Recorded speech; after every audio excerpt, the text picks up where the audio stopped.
Just one day after hurtling into space on the Blue Origin rocket, an emotional William Shatner appeared on Cuomo Primetime to discuss the profound experience. The 90-year-old actor revealed that the once-in-a-lifetime trip was incredibly bittersweet. "I wish I had better news and more entertainment and jokes to tell you. But I was moved to tears by what I saw," Shatner said. "And I come back filled with, overwhelmed by sadness and empathy for this beautiful thing we call Earth." William Shatner came back to Earth, overwhelmed with the value of life on our planet, he said in a recent interview. The actor and comedian, best known for playing Captain James T. Kirk on the original series of Star Trek, 1966 to 1969, and several movies, was the starring crew member on Blue Origin's NS-18 suborbital flight that launched and landed Wednesday, October 13th.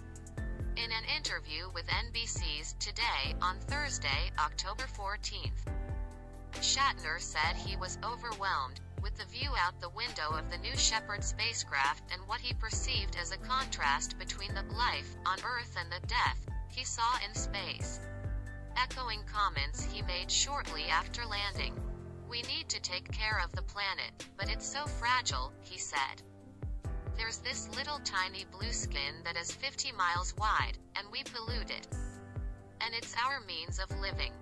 The 90-year-old actor turned astronaut said that there was a whole physical experience associated with the 11-minute flight, in which he experienced everything from the ease of floating in 0 G to the pressure of 5 gigaseconds, or forces of Earth's gravity, pressing down on him during landing.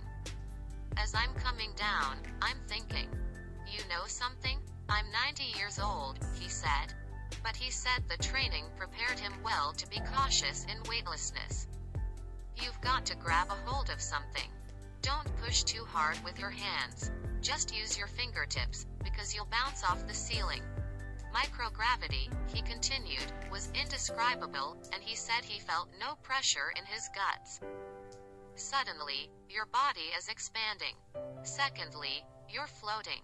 Describing how he felt during the 3 minutes of zero gravity, he added, "I don't want to turn somersaults. I don't want to throw Skittles. I want to look out the window." Indeed, footage from the spacecraft showed Shatner glued to the window. Coming back to Earth was tough on his body. Shatner acknowledged, as 50 miles of air comes like a thud as the spaceship hits the atmosphere. Recalling his thinking at the time, he added, "You know that the parachutes should deploy. And will they? Bang. They deployed. You think, okay, I'm going to be all right. They've got boosters on the bottom of that thing so you don't hit the ground, too hard. But if they don't go off, something terrible will happen." Shatner's latest spoken word album, Bill, was released last month. It includes a song with Brad Paisley, reflecting on the Apollo 11 mission of 1969 that's called "So Far From the Moon." During Thursday's interview, the actor recalled looking up at the sky, seeing the astronauts walk on the moon. "And I was so far from the moon while the landing was happening." Rounding the 52-year anniversary up a little, he added, 55 years later, "Here I am a little closer to the moon than you guys. The irony of it strikes me.